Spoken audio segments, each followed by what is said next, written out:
এরপরে প্রশ্ন, পর্দার ব্যাপারে উদাসীনতার পরিণাম কি? ভাইরা আমার, আখিরাতের পরিণাম তো আখিরাতে, দুনিয়াতেই এর পরিণাম অত্যন্ত ভয়াবহ। পর্দাহীনতা অশান্তির অন্যতম কারণ, অশান্তির অন্যতম কারণ। আমরা দেখেছি যখন আর কোনো কিছু কুলায় উঠতে পারে না, শেষ পর্যন্ত আল্লাহর বিধানের দিকে আস্তে আস্তে মানুষ ফিরে আসে। আল্লাহ জেনার শাস্তি মৃত্যুদণ্ড দিচ্ছেন, আমাদের এক শ্রেণীর লোক বলছে না এটা একটু বেশি বাড়াবাড়ি হয়ে যায়, শয়তানের চক্করে পড়ি করে ফেলাইছে, একটু শাস্তি রাস্তি দিলে হয়, একবার মারি ফেলাইতে বোঝে, তা কেমন কথা। যখন দর্শন কোনোভাবে থামানো যাইতে আসে না, কয়দিন আগে আমাদের দেশে দর্শনের শাস্তি কি হয়েছে? মৃত্যুদণ্ড হয়েছে। একটা কথা আছে, বাংলা গাদা পানি খায় গোলাই খায়। তো আল্লাহ মৃত্যুদণ্ড কইছে, হেকতে এটা অমানবিক হয়ে গেছে, অন্য জায়গার মতো আছে। ভারতের মতো দেশ যখন কোনোভাবে দর্শন থামাইতে পারতেছে না, মৃত্যুদণ্ড আইন করতে বাধ্য হয়েছে। ভারতের কোন কোন রাজ্যে আপনার মেয়েদের পোশাকের ক্ষেত্রে ড্রেস কোড দিয়ে দিছে যে টাইট পোশাক পরা যাবে না, এটা পরা যাবে না, সেটা পরা যাবে না, কারণ বুঝছে যে সমাধান আল্লাহ যেটা বলছে ওখানে, অন্য কোনো জায়গায় নাই। স্মার্টগিরি করে দেখাই, সামান্য কয়দিনের ভাব ধরবেন, সাহেব সাহেব ভাব, জায়গা মতো ঠিকই আসা লাগবে। পর্দা যারা করেন না, আমি মনে করি তাদের মতো নির্বোধ বুদ্ধিহীন মানুষ আর হতে পারে না। আপনি আপনার পরিবারের লোকদের যদি পর্দার ব্যাপারে সচেতন না হন, আপনার স্ত্রী বোন যখন পর্দাহীন ভাবে বাহিরে যায়, আজকাল লক্ষ্মীপুর নোয়াখালী এই সমস্ত এলাকাতে মহিলারা বোরকা বেশিরভাগ পরে, কিন্তু বোরকাগুলোর যে হাব ভাব, বোরকার উর্ফেদি যে আপনার কি কয় ডিজাইন, এই ডিজাইন ঢাকার জন্য আরেকটা বোরকার দরকার, ঠিক না ভাই? ঠিক, যে চাকচিক্য এটা ঢাকতে হলে আরেকটা বোরকা করার দরকার।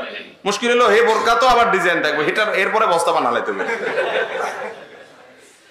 দেখেন, আল্লাহ রাব্বুল আলামিন মানুষকে ইজ্জতের পথে আহ্বান করে, আমরা বেইজ্জতের পথে যাই। আপনি আপনার স্ত্রী, আপনার বোন, মাকে যখন বেপর্দা নিয়ে যান, মানুষ দেখে খুব সুন্দর সুন্দর পবিত্র চিন্তা করে না? একটা কথা সাফ জেনে রাখেন, কোন মহিলা, কোন মেয়ে মানুষ গায়রে মাহরাম, তাকে যদি কেউ দেখে, তার সৌন্দর্য যদি কেউ দেখে, সে যত বড় আমলদার, যত বড় বুজুর্গ, যত বড় আলেম, যত যাই হোক, এমনকি বুড়াও যদি হয়, কেউ তাকে নিয়ে কখনো বাজে চিন্তা ছাড়া খারাপ চিন্তা করে। সাময়িকভাবে হয়তো ভালো চিন্তা থাকতে পারে, কিন্তু যে কোনো মুহূর্তে বাজে চিন্তা তার মাথায় ঢুকি যাবে, 4 ফুটের লাইনের মতো, কারেন্ট চলে গেছে, দেখিয়েছে, যে কোনো মুহূর্তে আসলেই শেষ, ঠিক না বে? ঠিক। আল্লাহ তাআলা এমনি বলেননি, সমাজ ধ্বংস হয়ে যায়, ঘরে ঘরে আজ অশান্তি, আগুন। এই সবগুলোর মৌলিক কারণগুলো একটা হলো বেপর্দা। পুরুষদেরকে আল্লাহ তাআলা বলেছেন আগে চোখের পর্দা করতে, মেয়েদেরকে বলেছেন সার্বিকভাবে তাদের রূপ লাবণ্য ইত্যাদি যেন না ডাকে, ওয়ালা ইউবদিনা যিনাতাহুন্না ইল্লা মা যাহরা মিনহা, যেন তাদের সৌন্দর্য প্রকাশ না করে।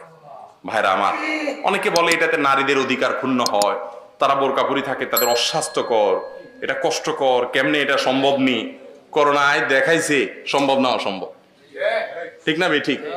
আরে বাপরে বাপ, শুধু বোরকা নেই,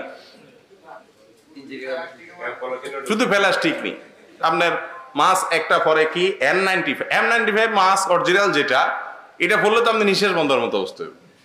আবার আরেকটা পরে আপনার ওই সার্জিক্যাল মাস্ক, এর পরে আরেকটা কি পরে, এর পরে মাথার টুপি গিয়ে লাগা।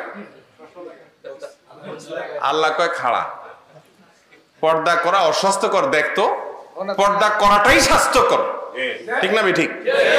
করোনায় এসে পর্দা করাই স্বাস্থ্যকর না অস্বাস্থ্যকর প্রমাণ করছে না? আল্লাহর বিধান মানার ভিতরেই কল্যাণকর। পোলাপান অনেক সময় বহুত পণ্ডিতি করে, মুরব্বীর কথা শুনে না, দরামরা খাইটাই এর ওরা জায়গা তাই ভুলে গেছে, ঠিক না ভাই? ঠিক।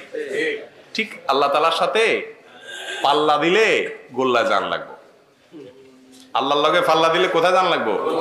গোল্লা জান লাগবো, কাজ হইতো না। এই জন্য পর্দা মানবেন, খবরদার। পর্দা কোনো প্রথা না, অনেকে বলে পর্দা প্রথা। পর্দা আল্লাহ তাআলার মহান বিধান, আল্লাহর নির্দেশ। দায়ুস কারে কয় আপনারা জানেন? দায়ুস কে? আমাদের দেশে বলে অনেক মহিলারা, আমরা শুনতাম ছোটবেলার তখন, বেপর্দা চললে কয় দায়ুস মহিলা, ঠিক না? না, এটা উল্টা শুনছেন সারা জীবন, সঠিকটা কি জানেননি? দায়ুস হলো হদ্দুলারা, পুরুষরা। হাদিসে আসছে আল্লাযী ইউকিরু ফি আহলিহি আল খাবাস, ওই পুরুষ দায়ুস, ওই ব্যক্তি দায়ুস যে তার পরিবারের লোকরা অশ্লীল বেপর্দা চলে সে এটা দেখি ঠান্ডা মাথায় মেনে নেয়।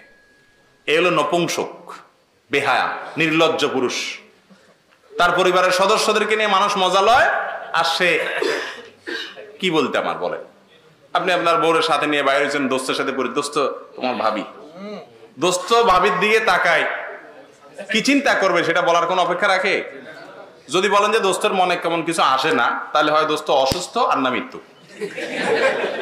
দুইটার একটা, লা ইয়াখলু আন হালাতে, দুইটার একটা হবেই। অতএব পর্দার বিধান আমাদের নিজেদের সম্ভ্রম, ইজ্জত। আল্লাহ কোরআনে কি বলছে জানেন? যালিকা আদনা আন ইউরাফনা, পর্দার বিধান মানলে বোঝা যাবে এটা বাজারি মহিলা না, এটা সম্ভ্রান্ত মহিলা, ভাড়া ঘরের মহিলা। আল্লাহ তাআলা আমাদেরকে পর্দার বিধানকে পুরোপুরি মানার তৌফিক নসিব করুন।